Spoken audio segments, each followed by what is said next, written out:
Bismillahirrahmanirrahim. Assalamualaikum warahmatullahi ta'ala wabarakatuh. Kaifa halukum? Alhamdulillah bil khair. Innalhamdulillah wassalatu wassalamu ala rasulillah wala hawla wala quwata illa billah amma ba'du. Taib, ikhwan, akhwat, soleh dan soleha dari kelas 4 SD Teroban Islamic School. Alhamdulillah kita sudah melewati pekan penilaian tengah semester. Semoga anda sekalian diberikan kemudahan, diberikan hasil yang maksimal dari agenda atau pelaksanaan PTS kemarin. Nah, kira-kira gimana? Kemarin soal tematik PTS sulit atau gampang? Mudah ya, insya Allah mudah. Tapi anda sekalian, alhamdulillah pada kesempatan hari ini kita bisa bertemu kembali dalam proses pembelajaran mata pelajaran tematik kelas 4 SDIT Robani dengan tema yang baru, yaitu tema 4G.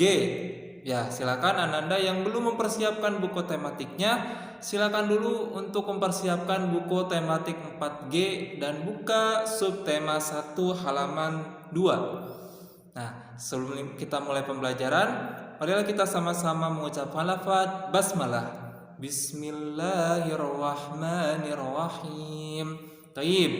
Pada kesempatan hari ini kita akan sama-sama belajar tematik 4G tentang indahnya keragaman di negeriku. Nah, berbicara tentang keragaman di negeriku, tentunya negeri Indonesia, Ustadz sebelum-sebelumnya sudah membahas kepada Ananda, sudah menyinggung tentang keberagaman yang ada di Indonesia, khususnya keberagaman sumber daya alam. Nah, pada kesempatan hari ini kita akan membahas lebih dalam lagi keragaman-keragaman yang ada di Indonesia. Ada keragaman suku, keragaman budaya, keragaman adat istiadat, keragaman pakaian, keragaman makanan, keragaman rumah adat, dan sebagainya. Untuk itu, mari kita sama-sama simak pembelajarannya ya. Tapi Anda sekalian, berbicara tentang keragaman, tentang kekayaan yang ada di Indonesia, bukan hanya kekayaan sumber daya alam, tetapi juga kekayaan-kekayaan lainnya, seperti kekayaan pulau di Indonesia yang sangat luas, kekayaan bangsa Indonesia di bidang pakaian yang sangat beragam, kekayaan dalam keragaman pakaian dan juga rumah adat yang sangat beda-beda dan juga istimewa masing-masing. Tentu kita harus sepatutnya bangga dengan bangsa Indonesia. Mengapa demikian? Karena Indonesia itu merupakan satu-satunya atau negara nomor 1 di dunia yang memiliki keragaman yang begitu banyak dan begitu kompleks dan begitu sangat-sangat istimewa yang Allah berikan kepada kita semuanya. Contohnya apa? Yang pertama, Indonesia ini memiliki 1331 pulau. Bayangkan Anda sekalian, kita hanya tahu pulau di Indonesia itu yang besarnya itu ada 7 ya. Ada Sumatera, ada Jawa, ada Kalimantan, ada Sulawesi, ada Maluku, ada Nusa Tenggara, ada Papua. 7 mungkin yang baru kita ketahui pulau-pulau yang di Indonesia. Tapi sebenarnya pulau di Indonesia itu ada banyak sekali. Ada 17.000 lebih pulau yang ada di Indonesia. Begitu luar biasa Allah memberikan karunia kepada kita, khususnya bangsa Indonesia. Dan tentu kita harus patut bersyukur atas karunia tersebut. Lalu yang kedua, Indonesia memiliki 1331 jumlah suku bangsa. Anda bisa bayangkan, dari 1300 suku bangsa ini memiliki khas adat yang berbeda-beda.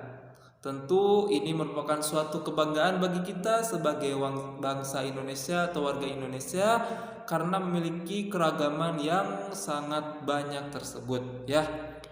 Nah, kenapa suku bangsa Indonesia ini bisa banyak atau bisa berbeda-beda? Yang pertama, karena letak geografis atau letak pulau yang sangat banyak ya.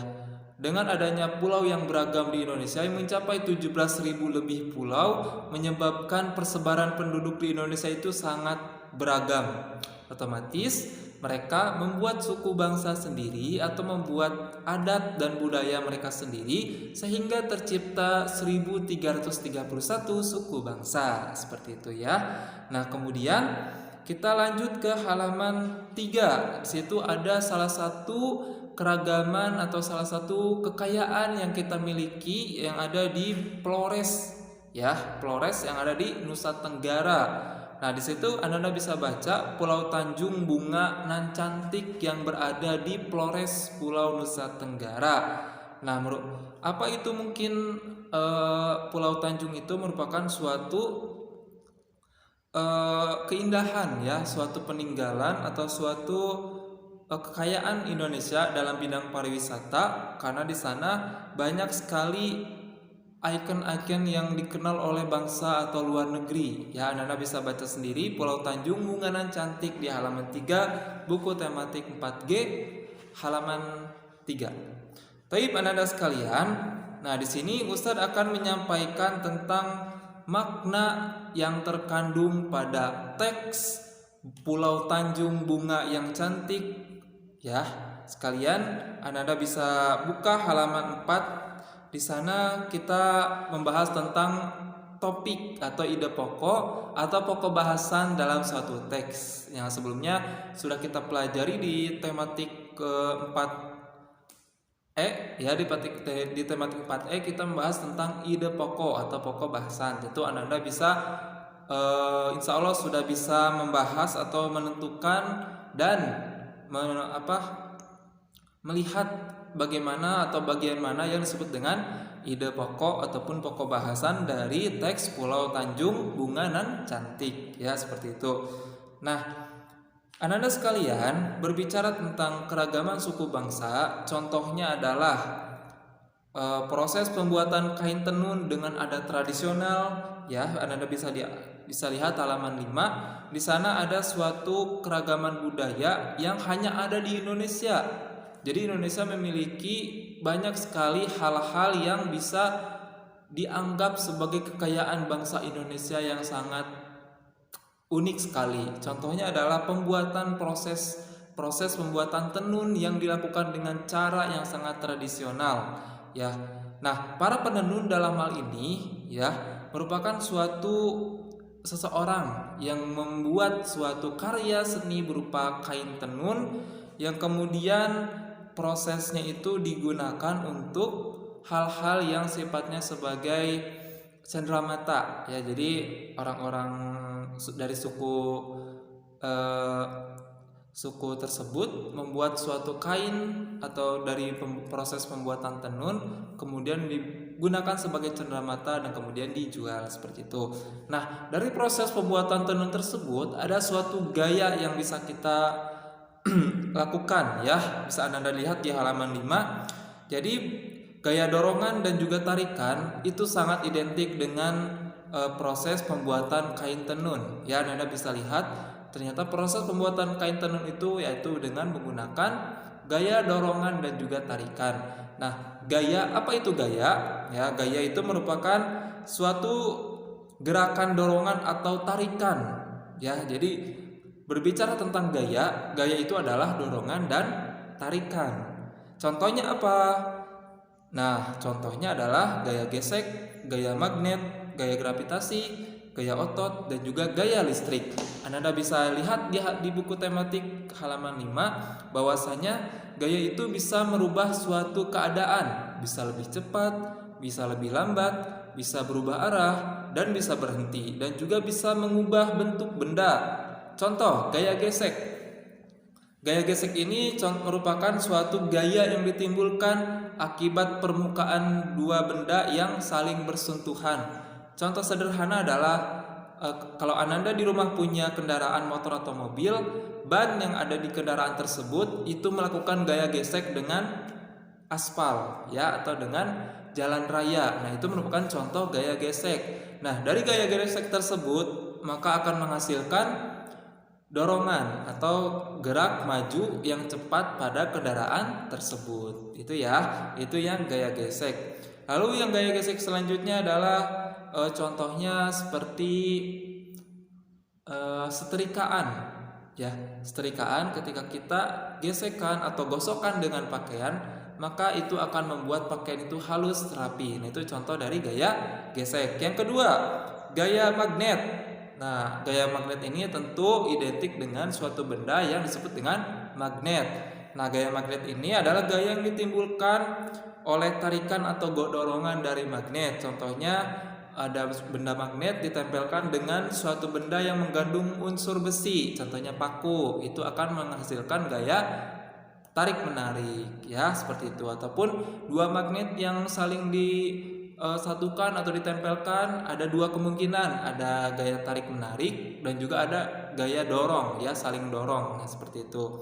Yang ketiga, gaya gravitasi. Gaya gravitasi merupakan gaya tarik yang dialami suatu benda terhadap pusat bumi. Akibat gaya gravitasi bumi, semua benda yang jatuh ke bumi akan tertarik ke arah pusat bumi. Contohnya, kita sebagai manusia ini sedang menghadapi atau sedang mengalami yang namanya gaya gravitasi. Karena kita tidak melayang di bumi ini, justru kita menapak ke tanah. Nah, tanah yang di bawah kita itu disebut sebagai pusat bumi, ya. Jadi tanah yang ada di bawah kita ini disebut sebagai pusat bumi, sehingga kita semua itu bisa menapak di tanah atau di permukaan bumi kita.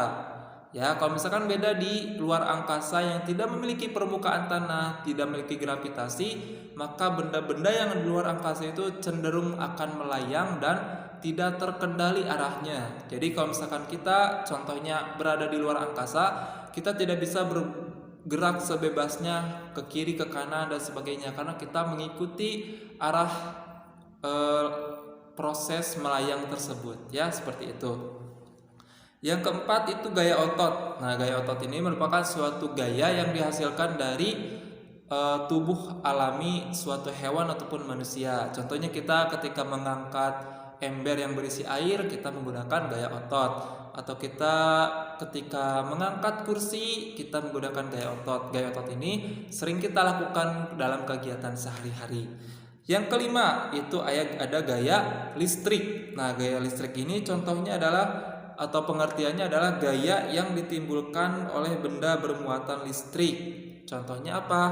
Gaya listrik ini contoh sederhana bisa kita praktikkan dengan penggaris yang kita gosok-gosokkan ke rambut, kemudian ditempelkan ke potongan-potongan kecil suatu kertas. Maka itu akan terjadi suatu reaksi kertas yang menempel ke penggaris, ya, penggaris plastik yang kita gosok-gosokkan ke rambut, kemudian kita tempelkan ke potongan kertas-kertas kita yang sudah sobek dalam bentuk kecil, kita tempelkan, itu akan terjadi reaksi menempel. Bisa dilihat di halaman 5 seperti itu, ya.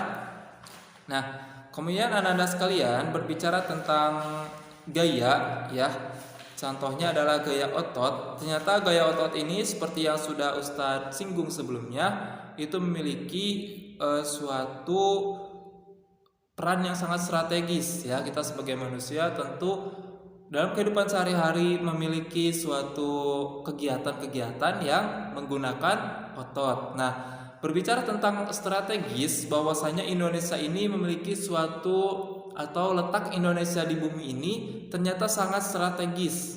Ya, bisa Anda lihat bahwasanya letak Indonesia itu ada di antara dua samudra, yaitu Samudra Pasifik dan juga Samudra Indonesia atau Samudra Hindia. Kemudian Indonesia juga selain diapit oleh dua samudra, Indonesia juga berada di tengah-tengah dua benua, yaitu benua apa aja? Benua Asia dan juga benua Australia. Nah, dengan letak Indonesia yang seperti ini, maka Indonesia memiliki jalur perdagangan atau jalur transportasi internasional. Jadi segala kegiatan transportasi internasional, baik melalui udara lewat pesawat ataupun melalui laut lewat kapal, itu pasti akan melewati pulau Indonesia. Nah, seperti itu. Jadi pada zaman dahulu, jika kita melihat sejarah, jalur perdagangan Indonesia hanya melalui laut, ya. Dalam kegiatan perdagangan tersebut banyak pedagang dari Arab, Tiongkok, India yang singgah di Nusantara. Akibatnya terjadi pencampuran budaya antara budaya asing dan budaya daerah. Nah, jadi ini berkaitan dengan masuknya Islam ke Indonesia, bahwasanya Indonesia dimasuki oleh Islam pada zaman dahulu, yaitu melalui para pedagang dari Arab, Guzarat dan juga India, ya, atau Persia. Nah, para pedagang ini mereka melakukan perjalanan melalui laut. Nah, sehingga bisa singgah ke Indonesia, kemudian menyebarkan agama Islam di Indonesia. Seperti itu, ya. Yang kedua, kondisi negara kepulauan. Nah, seperti yang sudah kita Ustaz jelaskan kepada Anda, bahwasanya Indonesia ini memiliki 17.000 pulau dan kemudian pulau tersebut menjadikan Indonesia sebagai negara kepulauan terbesar di dunia. Bisa Anda bayangkan ya bahwasanya Indonesia ini sangat kaya sekali seperti itu ya. Taib Anda sekalian, alhamdulillah kita sudah selesai di subtema 1 pembelajaran tematik 4G. Ustadz ucapkan syukran jazakallahu khair. Sampai bertemu di kegiatan pembelajaran selanjutnya. Tetap semangat. Billahi taufiq wal hidayah. Wassalamualaikum warahmatullahi taala wabarakatuh.